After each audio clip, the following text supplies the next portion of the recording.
Hello, and welcome back to Just Another Football Podcast. Happy to report that I've missed all of the weekend, so you boys are gonna carry. Okay, is that good? Got it. Yeah, we can do that. Yeah. So because I had a pretty eventful weekend. It's still not done. Like today's still like really busy, but yesterday the season starts. The MLS season starts this coming Saturday. So we have a couple of like preseason events. I'm now interning with Philadelphia Uni, which is awesome. So yeah, I had the excuse of wearing this hat, which is featured heavily before the podcast. But yeah, the next game is on Saturday. So there was a kit launch event, and I bought the kit. It's unreal. I don't know if you boys saw it, but it's really good. The new away kit. The weird thing is that MLS teams get to change only one kit per season. Like home kit, then away kit the next season, then a home kit, then away kit. So we were sticking with the same home kit, but the away kit is sensational. So I had to buy one. Oh, is this the sort of cream and blue number? Yeah. That is nice. You saw I bought that. What's Thomas? Thomas is a brand of bread. We've always been sponsored by bread. It's always been bread. The Artigiano last season, bread. And Bimbo, the crest bread. is different as well. The crest is, yeah, they have only the snake. If you see it on the camera, it's only that snake thing. It's just a nice touch. It's a really good touch. What's the significance of a snake to Philadelphia? There was a kind of before the United States. Is that where they went after St. Patrick? No, I don't think it relates to St. Patrick, but I'm not clued up on history enough to confirm. But there was it's when before the United States like essentially joined for the first time. I think it was like during the Civil War. There was a Ben Franklin drew a caricature of a snake that said "Join or Die." And then like divided it into 13 parts for the 13 territories, or no, 5 parts for the 5 territories at the time. I think something like that. So yeah, we've adopted that snake because it was created in Join or Die because it was born in Philadelphia. So although Philadelphia is not in Philadelphia, it's much more south in Chester, Delaware County. Chester, Pennsylvania. Yeah, it's pretty far down. It's a long drive from Philly. It's about 30 minutes drive from Philly. But anyway, how are you boys? How are your weekends? Contrasting. Yeah, good way of putting it. Yeah. Mm-hmm. How's Harry? You're straight back into the title race. Like my twin brother texted me after you lost the City and said Arsenal have lost the title, and I said no. Right. Well, I'm glad to see he's not taken it over the top or anything like that.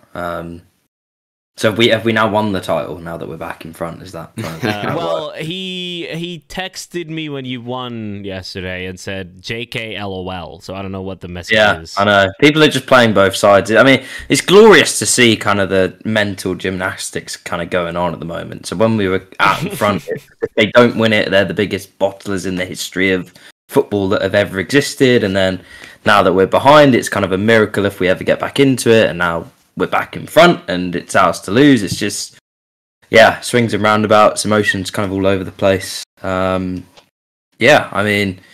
I think given what went on Wednesday, people obviously, did forget that we have the game in hand and obviously the opportunity to get back in front on our own terms. Now, as it turned out, it went even better than that, and obviously Man City dropped points and we ended up winning it late and back in front probably sooner than I expected. I think this week just in general encapsulates why you just can't go over the top in this. You can't win the title in February, and equally you can lose it, but you're not going to lose it with 2 results or whatever. There's a lot of games still to be played, and including City Arsenal. Yeah, including City Arsenal. Obviously, we haven't recorded since obviously the game was played on Wednesday. I think I'd like to see us a bit more full strength for the return game, missing obviously a couple of important players, and I think it did play into it. And we just weren't ruthless in the moments that we had, and they were, and that was ultimately what it was, I thought. Which is fine. I can deal with that. I think we can give them another good game and just learn the lessons from kind of what we did, really. But good to. I think it was one of those yesterday. It was quite good to have a game. Obviously, if you lose it, it's not. But it's kind of quite good to just get over the last result and try and just get back to winning ways, because obviously it had been a few games now that we'd not managed to pick up a win, and it was kind of just however, really. I would have taken any form of victory yesterday, and I kind of, as it turned out, probably more stressful than it should have been when you kind of look back at the stats of the game and the chances that were created and kind of the way it went, although a lot of that did obviously happen in the second half. I would have taken any form of win because we just needed to get 3 points and just get out of the kind of mini rut that we were in. So good to get the win, and obviously then Man City dropping points unexpectedly in kind of quite bizarre circumstances. I feel like people like forget that City won 6-0 against Nottingham Forest in the reverse fixture. Was it 6-0? Yeah, 6-0. They 6-0. scored 6, so yeah, 6-0. So 1-1 was. Yeah, it was crazy. It was crazy, and it was a crazy game. They missed so many chances. I sort of was half obviously happy that they dropped points, but then half was like, why couldn't they have missed a few of these chances against us? Because it just feels like every time we play them, they score pretty much every chance they get. So kind of conflicting emotions there, but yeah, they were really wasteful, and will thoroughly regret not winning that game. It's kind of one of those games you just look back and go, how on earth did we not win that 4 or 5-0? Good. It reminded me of that result-wise. Obviously, I didn't watch the game, but it reminded me of when in 2018-19, the season when we won the Champions League and lost the league, having gotten 97 points.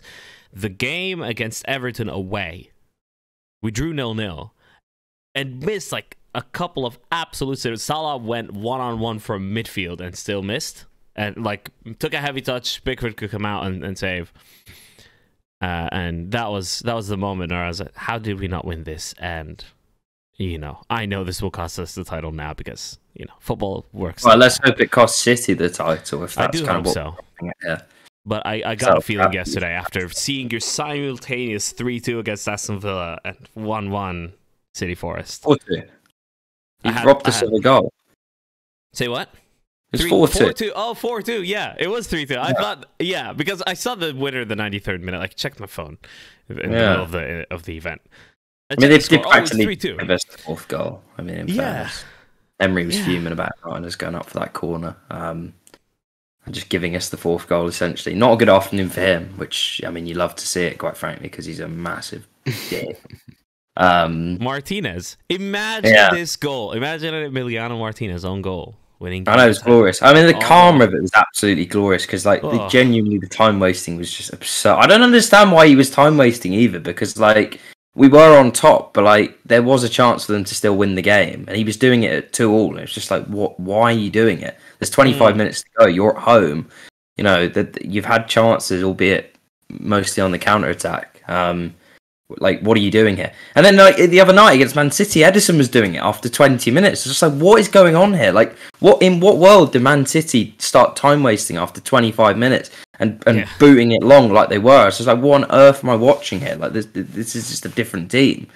Do you think Sean Dyche and Pep Guardiola have had a Freaky Friday moment? Maybe. I mean, perhaps, yeah. It's a common theme of sort of what we're coming up against at the moment, and it's all part of football. You got to find ways to deal with it. And I actually thought that it didn't really help Villa yesterday. I'll be honest with you. I don't think it helps teams when they come to the Emirates and do it either, because as someone that's been in that ground and seen it kind of go quiet at points, one thing that is sure to get the crowd up is when the opposition keeper starts time wasting. That is how you create an atmosphere in the Emirates, believe you me. So I never really understand it when teams come and do it, I'll be honest with you. It can work. It worked for Newcastle. You could argue it worked for Brentford last week. and obviously Man City ended up winning, albeit not through time wasting. So, yeah, a bit strange, but couldn't happen to a nicer guy. That yesterday at the end, just absolutely love to see it. It is pretty crazy that this is essentially the first win in a month. The last win was against Man United, that ᴜᵃᵍᵉ late goal. Yeah. Since then, he lost to City twice, 1-0 and 3-1. Everton 1-0. Arsenal, Brentford 1-1, and then yesterday, which is congratulations. It's vital. It was. I like it. I do feel like it showed a lot of character for Arsenal going forward. I think they'd be a huge result. I felt like, although you were kind of saying that it's people saying all the things that they were about Arsenal. I think this one definitely sort of shuts a few people up. Well, it's one of those. Like, firstly, there was a stat that came out yesterday. It was the first game that Arsenal had won when they were losing at half time in an away game outside of London since 2009, which I thought was just a mad stat. So we basically hadn't beaten a team from outside the capital when losing at half time since 2000. It was against Liverpool, funnily enough. I was there. Never been to Liverpool since then. Who's researched that? I know, his Opta just tweeted it out. I was like, that is such a weird stat to have just pulled out. But I imagine it's pretty easy actually to do. I know, it's just a weird one to kind of come up with, like you would probably as an idea. Yeah, I don't know how they come up with these sometimes. It's like so absurdly specific, like outside of London. But it's one of those wins where like you look at it and think, like, I would always prefer, like, just for the general stress levels, to kind of just win a game quite easily. You know, take an early lead, maybe a few early goals, 2 or 3-0, job done. But when you look back at it having won, it's something that kind of does a lot more for the psychology of the dressing room, the morale when we're on a bit of a difficult run. These are kind of intangibles that, like, don't get me wrong, they're hard to measure, but when you've been tested like that, because it was all there, let's be honest with you, right? We've had a difficult week. We've lost to Man City. There's a quick turnaround. You're playing a team that's had a week off. They're coming off the back of a defeat last week, so they're going to be up for it. You're playing against your former manager. They score an early goal after 4 minutes. Like, it's all the recipes there for you to get beat, and then everyone to kind of come after you in the media and write all sorts about how you've bottled it and the title's gone, and you get to February crunch. So, like, all the headlines were written. And it was I think that second half was, like, as good as we've played in a second half all season. And we've played well in some second halves, don't get me wrong. But if you look at the sheer volume of chances created, possession, territory, threat we posed, they didn't have much. They had a couple of chances in the counter-attack, but, like, it was, for a home team, I thought they didn't offer loads throughout the game, really, but particularly second half. And in the end, the kind of pressure and dominance told, albeit with a slightly fortuitous and quite bizarre, I say winning goal. I mean, obviously we had a fourth, but just needed that win. And I hope it's the springboard, because for one, the other thing I was going to add is it kind of feels like since Christmas, we haven't had many easy games. Kind of when you go through them, okay, West Ham on Boxing Day, probably the easiest of the lot. But if you go through all of our games, they've all been difficult for kind of different reasons. And it kind of feels like with our upcoming fixtures now, if we get through that Leicester game next week, and you look at kind of the next 6 after that, up to Liverpool at Anfield, which I think is the 8th or 9th of April, it's quite a winnable run of games. Like, you've got some games against basically the games you want, bottom half teams at home, and it doesn't feel like we've had one of those since West Ham on Boxing Day. Yeah, they're the games you look at. Okay, like, this is where we can just build some morale, and it's great to win this weekend. But now the games they do get a bit friendlier, so you got to win them. You can't have any complacency, but it opens up for us a bit if we can get a few players back and just get a run together and make it difficult for Man City. That's kind of all I ask, really. Make a fist of it. I thought the same about Chelsea going into the weekend. I thought this has started a nice wee run of fixtures. Yeah, very smoothly done there. And, do you want to emphasize? Do you want to elaborate, Fergal? I mean, you can emphasize how bad they are if you want. It was one of those weird games I've watched in a while. Like, there was just so many fouls. Like, there was like every few. Did you see this one, Hi? I did. I did. What I was sort of flicking between this one and the Man City game, but I saw kind of because of the injury time at the end as well. I watched kind of like the last 30 minutes basically. What a glorious 3-4 hours for Harry there. Wow, it was quite good. I'm not gonna lie, it was good. It's not been as good today, with a couple of Man United and Spurs winning, but you can't have it all. But it was good. I mean, Fergal must be conflicted here because obviously Chelsea have lost, but Gavin Bazunu starring in the Southampton goal, keeping a clean sheet. That was the silver lining. For this cloud, definitely. It was great to give him a bit of confidence going forward. Especially with the internationals there about a month away. That was about the only good thing. Internationals Chelsea were just awful. Like, I didn't see the first half, but like that was where people were really getting frustrated. Like, the second half, you put some pressure on them, kind of from what I saw, but people were furious with the first half because essentially it seemed like it was a pretty even game, and then they score a free kick and playing the worst team in the league without a manager. Southampton deserved it. And I was like, well, it's been an even game, so I suppose your perception of the two teams, it's all relative to expectation. Maybe they deserve it just for keeping it an even game, but like it was an awful game. Like it was just like in the first half, it was just so many fouls, and that probably suited Southampton to keep it stop us getting into any sort of flow. And then ᴜʰᵃředᵉ decided to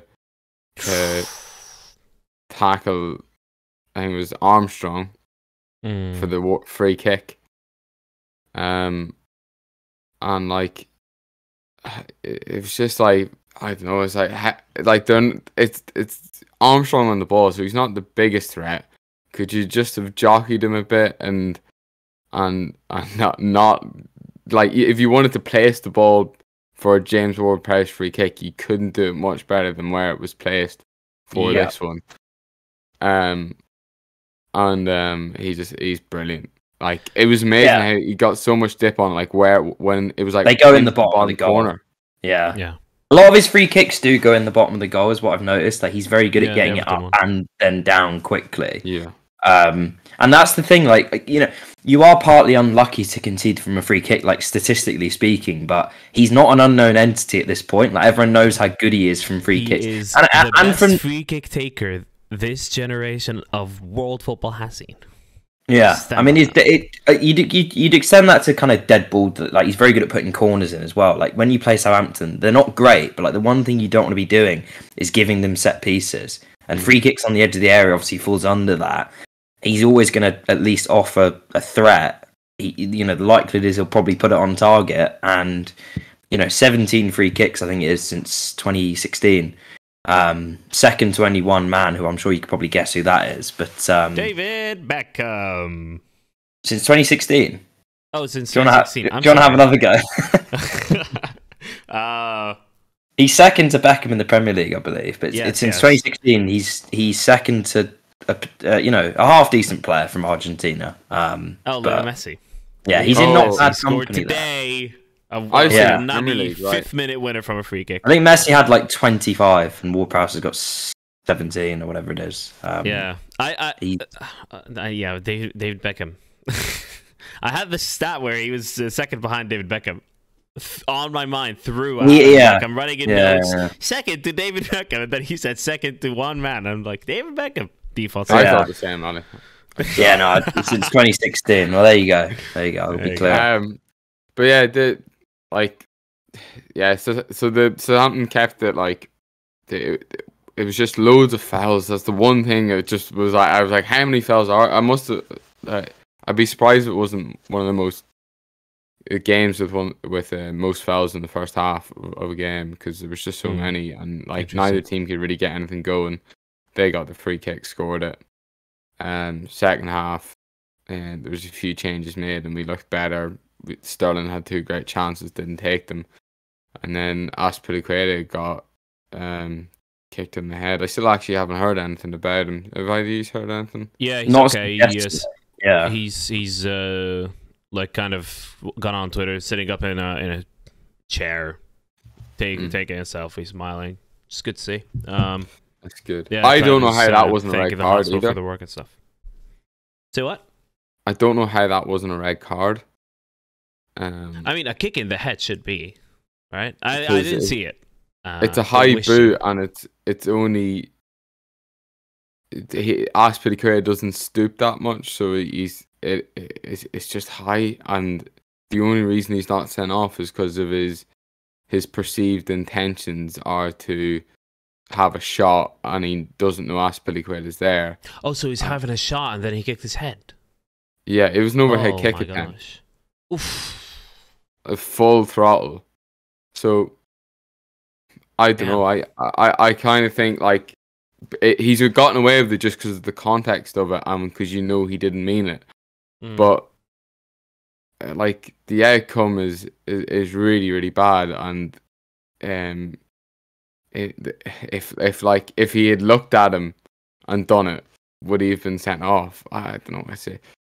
I think it was just I was disappointed that he wasn't shown a red. And then the added on time, it was 10 minutes ᴗᴗᵗ took for them to take him off the pitch, and there's only 12 minutes of added on time, and there was loads of subs and other stoppages. So I don't know where they got 12 minutes from, but it did feel short. So yeah, it was disappointing that they did that, but the Chelsea performance just wasn't good enough, and I think Graham Potter deserves some of the blame for that performance, because I think he was trying to rotate players, which is fair enough, but I think he done it a bit too many, and it ended up just they weren't a cohesive team whatsoever. Yeah, because there was too many changes. In midweek, you lost 1-0 to Borussia Dortmund as well.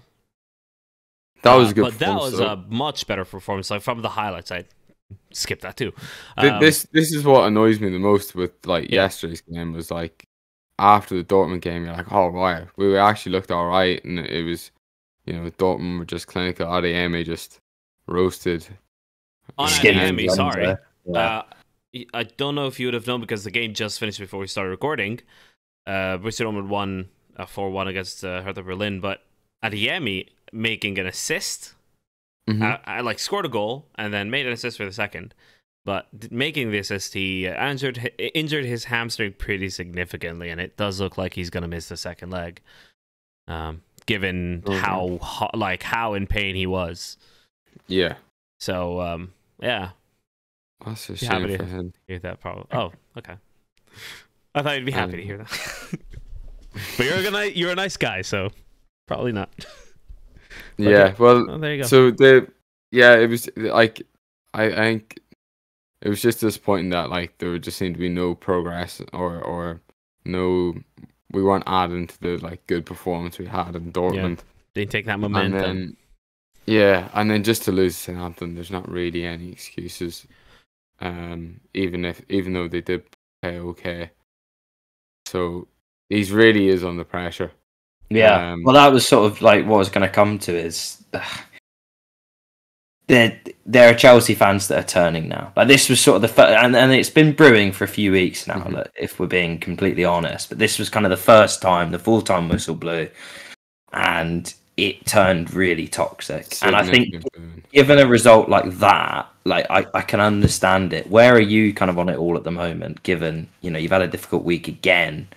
And as you said, he's chopping and changing. There's not really continuity in the teams he's picking. There doesn't seem to quite be the cohesion in it all. Where do you stand with Potter at this point? Still think he's the man for the job. Still think he just needs to. I wish we could just forfeit the rest of our games. I don't know what that would mean. I don't know if we're safe from relegation yet to be able to do that. But if we could just you're 10 points away. You're 11 points away. Yeah. What have you seen then in what he's produced so far at Chelsea? What have you seen that would give you the idea that he's the man for the job? Just to play devil's advocate. It's nothing that, in fairness, it's nothing that he's done at Chelsea. Okay. It's what he's done at Brighton. It's the circumstances surrounding his appointment and all the changes. And just who are we going to get in if we sack if we sack him. Because I think those are two distinct points. Like, one is why you think he's the man for the job, and the other is why you like shouldn't get rid of him at this point in time. And kind of when you talk about, and I agree with you, it's difficult to look at it right now and justify sacking him when you've given him this 5 or 6 year deal or whatever it was at the start. You spent all this money in January. You've made all a huge his backroom staff. You've essentially made a huge point of him being your man. Like, he was keen to get rid of Tuchel because he wasn't his man. He's brought Potter in because he sees him as the guy to take them forward with this kind of new Chelsea. And I think it's more like, if you sack him now, you're essentially like, you lose the trust of people that would have looked at that and thought, okay, he's come in, he has an idea of the sort of manager he wants and what he wants to build. And I think if you get rid of Potter at the first opportunity, you're turning your back on that immediately. People aren't going to necessarily believe what you're trying to build kind of going forwards, but those aren't in themselves reasons to look at what Potter has produced at Chelsea and even at Brighton and say, do you know what, he is the man. I think it's more they can't sack him at this point in time for kind of external factors, not relating to his performance at this point in time, is my take on that. Yeah, I just don't see. I can't think of many better candidates of like what I'd like to see going forward. I really like the way he conducts himself.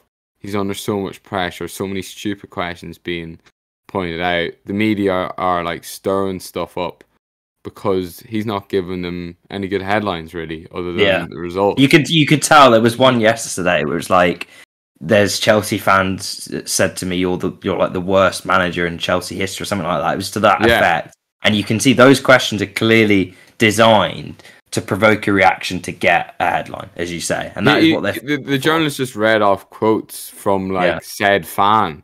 And it's like, it's like you just make up whatever you want to call. Yeah, you could have just written that. Say it, someone else said it, and you get away with it. Like it's just like pulling off quotes off Twitter.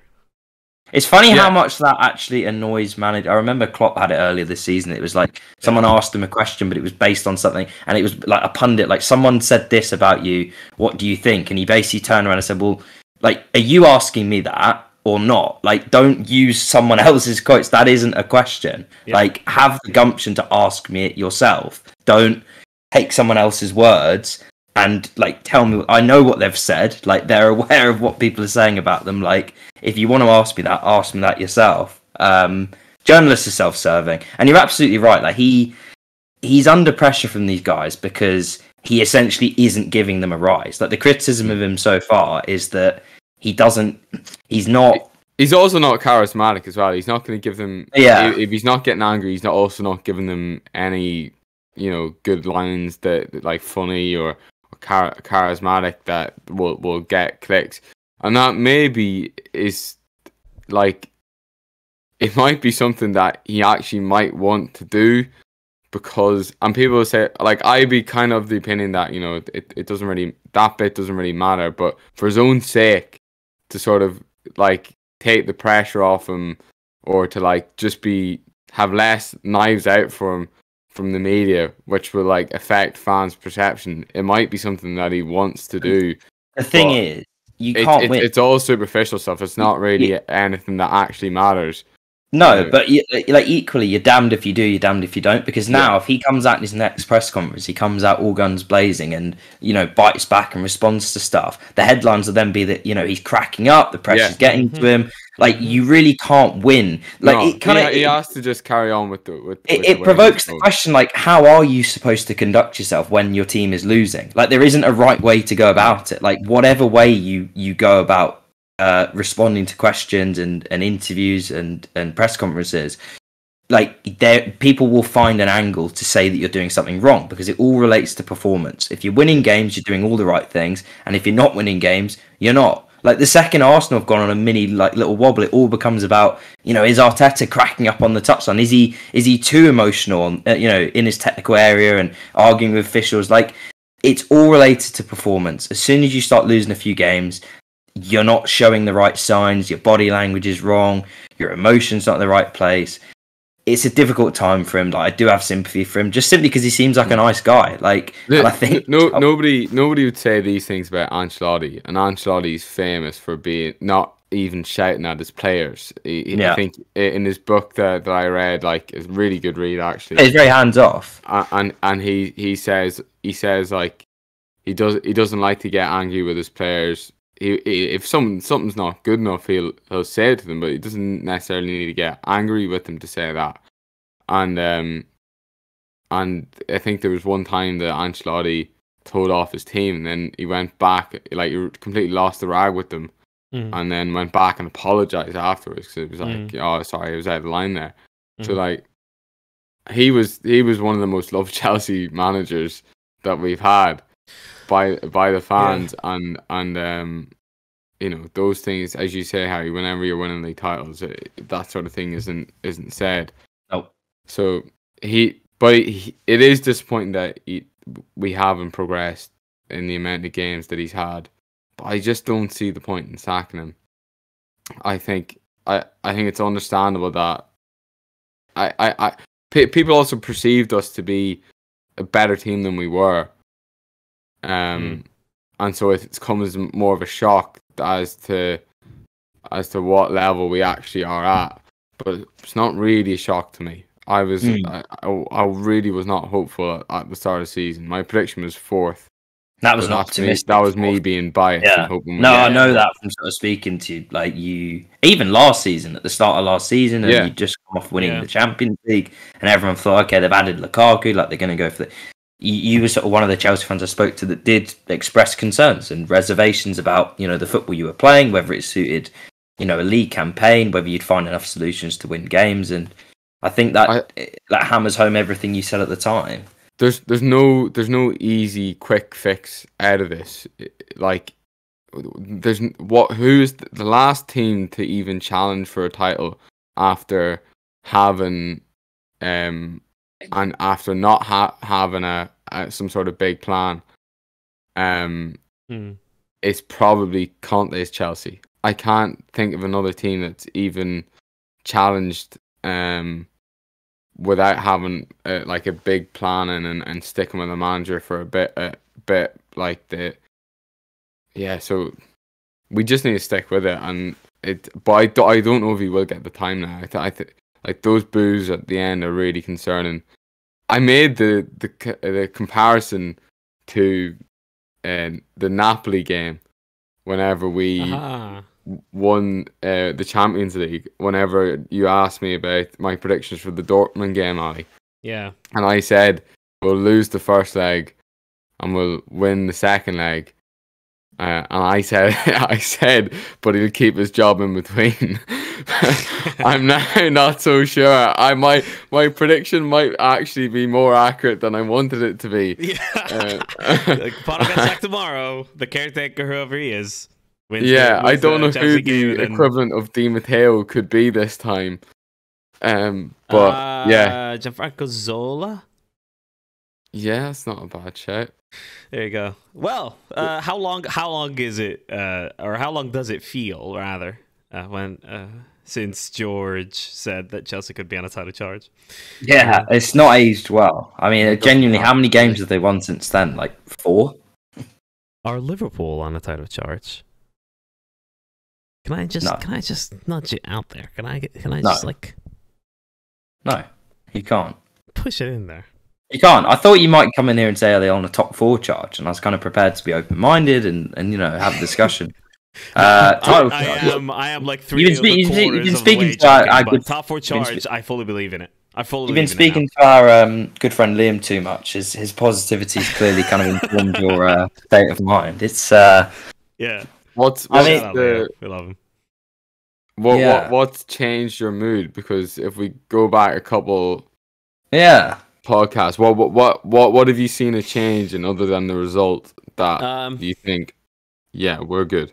I mean, the fact that we won 2 games, like winning against Everton, was completely unexpected. Not gonna lie.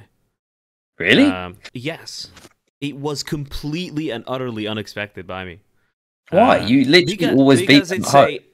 I know, but it's like the context of Sean Dyche having just taken over and winning against Arsenal, us being as crap as we were, and yeah, everything else in between, the pressure to win that game, with the fact that we just didn't have Jota, Firmino back yet, and our attacking options are Darwin Núñez, who just couldn't score to save his life at that point. Disgusting his voice. I love the way you say Darwin Núñez there. All we had was our £70 million Uruguayan striker Wonderkid. I know he's 70 million and whatever, but he just couldn't score to save our lives. He just if you tell him to score a goal as if his life depends on it, he will put it wide. Like that was how bad it was. Yeah. But we won 2 games now. We won 2 games in a row.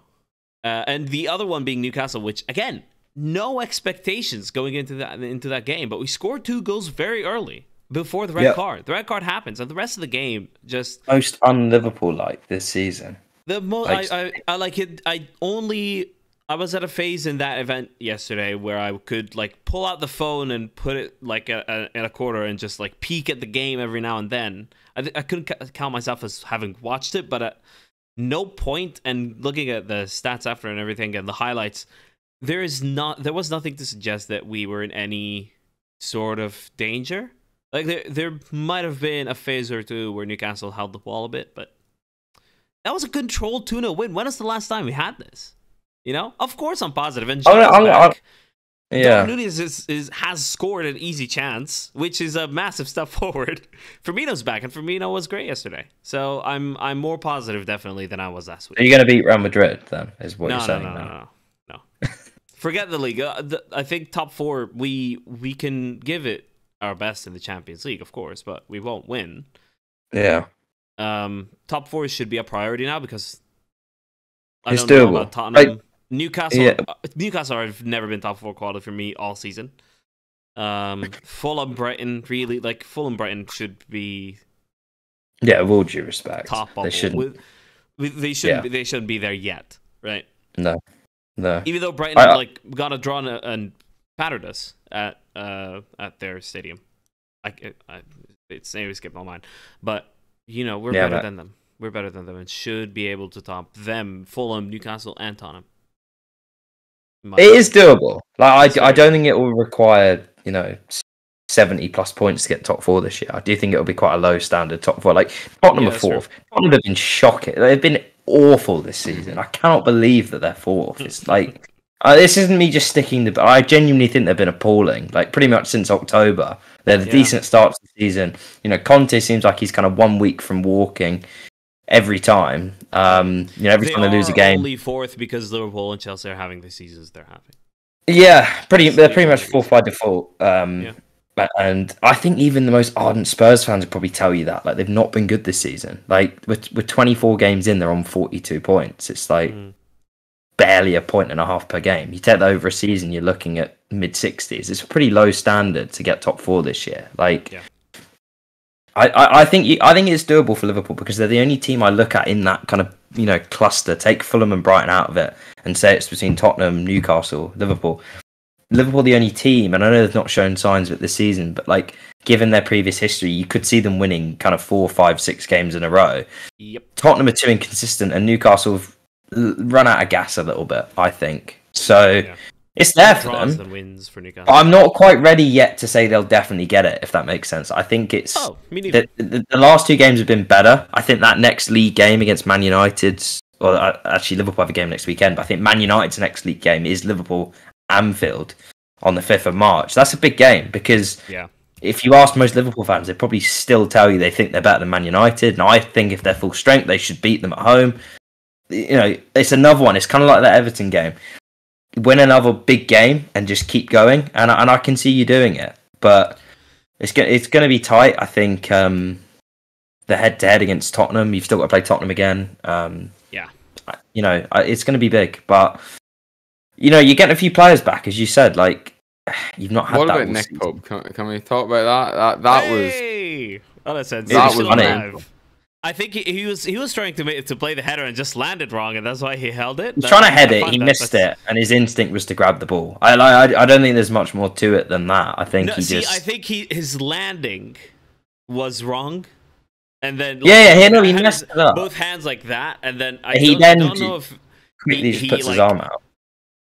Yeah, I don't know if it was goalkeeper instinct to go grab the ball, or if the ball just landed on his hand. Like I thought that was my first thought. He definitely went for it. Yeah, I mean it was a little bit bizarre after the game when they were kind of trying to talk it down from being a red card, basically because they felt sorry for him because he's obviously going to miss the cup final next week. I mean, for me it was just a cut and dry red. It's unfortunate. Is going to start a cup final. Loris Karius. I mean. Crazy, isn't it? It's actually crazy that they loaned Dubravka to Man United. He's played one game against Charlton, or it might have been. I think it was Charlton. It was one of the League Cup games. He was like terrible. He was absolutely. Oh, it was Aston Villa maybe, but he was absolutely terrible. He's played one game for the team they're now going to play in the final, so he's cup tied, and they now have to turn to, well, Ali will remember him maybe not so fondly. 2018 Champions League final. The worst viewing experience of my entire life in any form of entertainment. Yeah, it was a pretty hard watch for the guy. It's horrendous. Yeah. Either Loris Karius or Mark Gillespie, who I've never heard of. He's not played for 3 years. He is in fact 30 years old. But I know, I couldn't believe that. They said that, yes. He's one of those that have lived the fascinating life of a third choice goalkeeper for years on years, and that's been his career.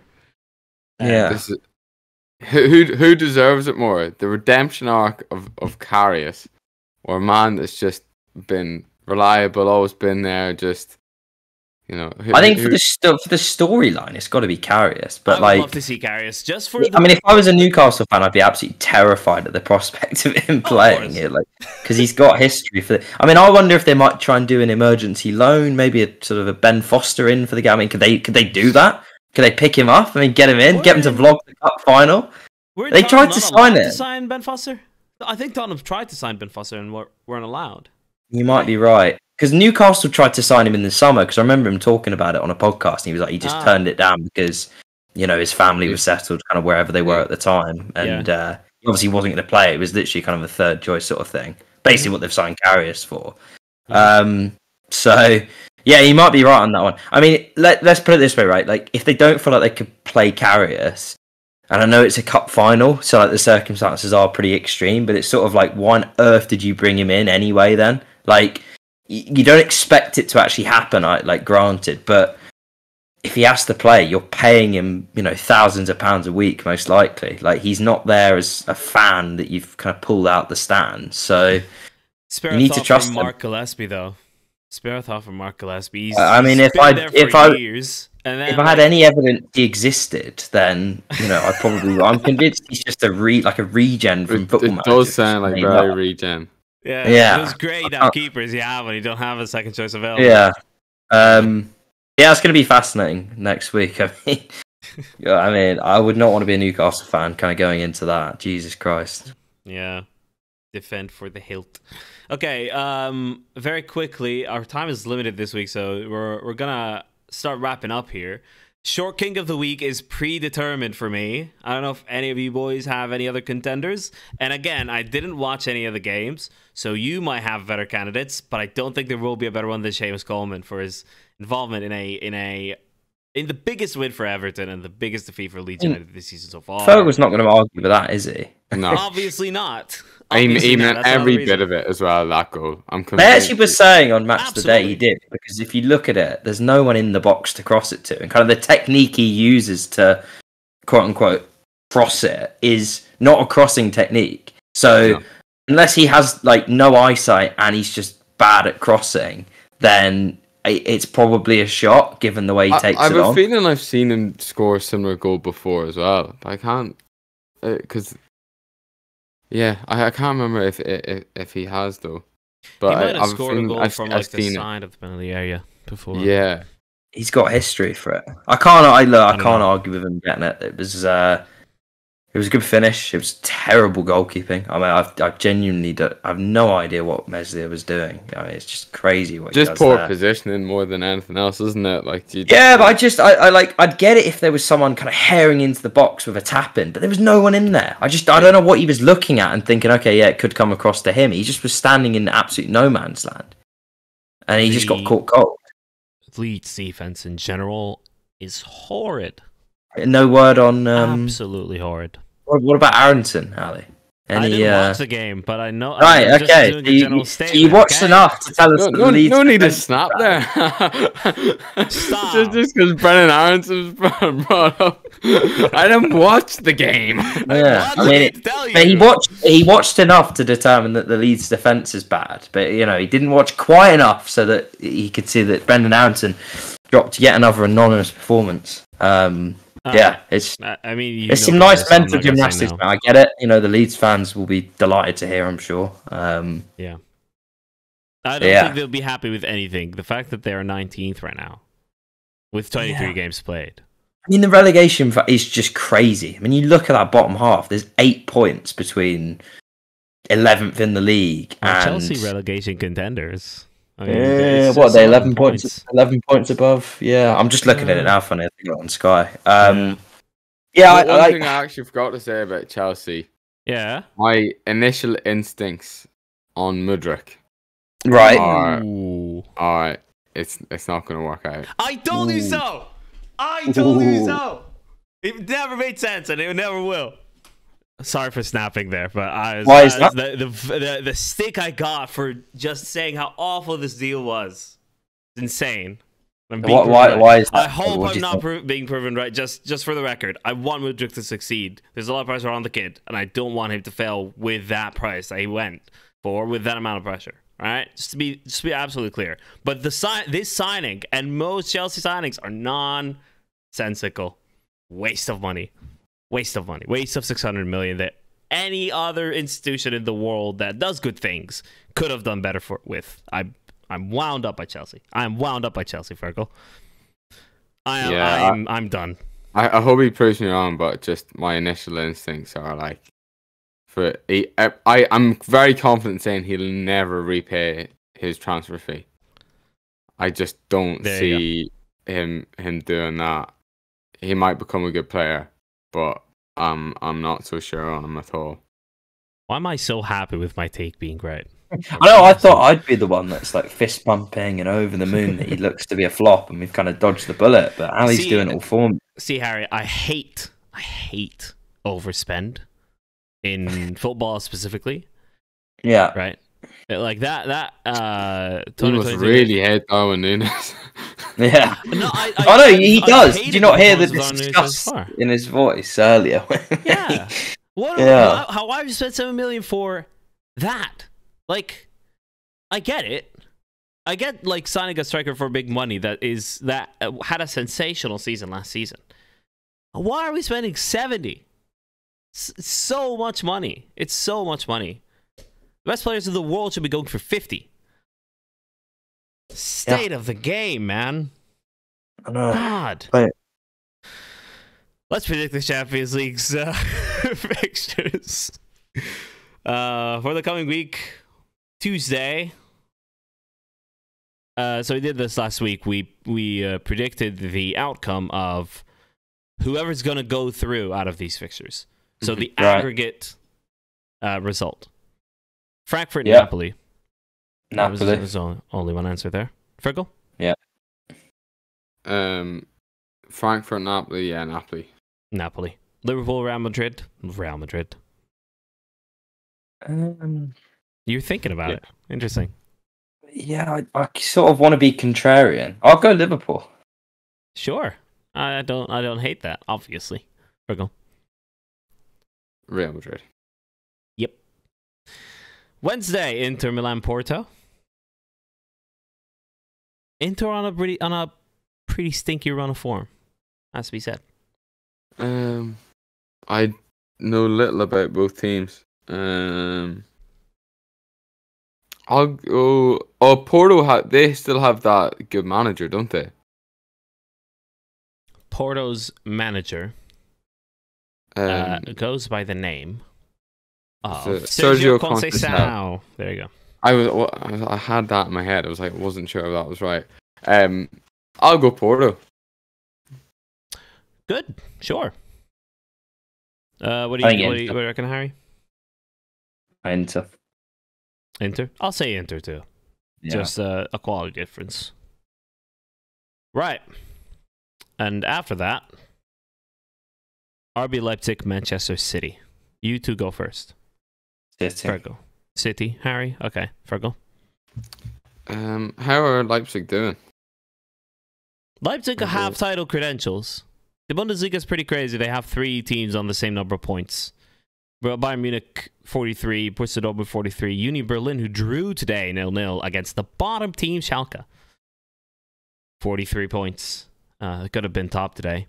But then there's Freiburg on 40, and then RB Leipzig on 39, and Eintracht Frankfurt on 38. So we have 6 teams in title contention, theoretically. I would be really annoyed if Timo Werner started scoring against them. He's got 5 goals, I see, 1 assist this year. No, I'll go Man City. I'm pretty confident with that. Leipzig. Wow. Just cause. Just to be contrary. I think they have been on a pretty sensational run of form since the World Cup. I don't know about sensational. It's pretty, pretty interesting use of words. Berlin are good against everyone, though. But, you know, win, draw, defeat, win. So they've been on a run of wins with a mini blip. That's how I see it. Man City are struggling. They've got a solid team. I'm just looking at their last lineup. It's a few recognizable names in there. So yeah, I'm gonna go with Man City. I think I'll go with Man City, and I think that wraps up the episode. The MLS season starts on Saturday, boys, and it's on. Just to end on this, it is on Apple TV globally, and I would encourage people to check it out. It's got considerable. You just got Apple TV. Well, the season pass is a separate subscription. Unfortunately, it's pretty annoying. Oh yeah. But I do encourage people to give it a watch, because 40% of the games are going to be free. Like in front of the paywall, you just go on the season pass without paying anything. No credit card required. Watch the games. 40% of the games are on there. I think the Union game is for free. I think, I'm not 100% sure. But I watched a friendly yesterday that was like a test run for Apple TV's production, and it is really, really good. I'm much more positive now about the season panning out and more fans being involved with MLS. Because we have the problem with US soccer is that we have a lot of fans that support European teams and just do not care or know enough about MLS. And that was me at some point. Until I started getting involved with the Union. But it's going to be very, very good. The quality is really high. All the streams are on 60 FPS. A lot of different camera angles. There is a halftime show for every game. There's going to be a wraparound show for the entire weekend. Different commentators for everyone. Show? Like someone performing? No. The halftime report, halftime studio show. Oh right, was that not always the case then? In some broadcasts it wasn't. I believe, but they're gonna put a very big emphasis on making it an actual part of the show. But yeah, it's gonna be really good. And I encourage you boys to check it out, because we're gonna have a good season. We're supposed to. We're MLS favorites. But all right, that's gonna wrap it up. Good. Harry's response. Good luck. All right, thank you. All right, we'll see you this time next week, unless anything bad happens. I don't know. I never know how to wrap up these shows. I need suggestions. Up the Union. Yes. Cheers.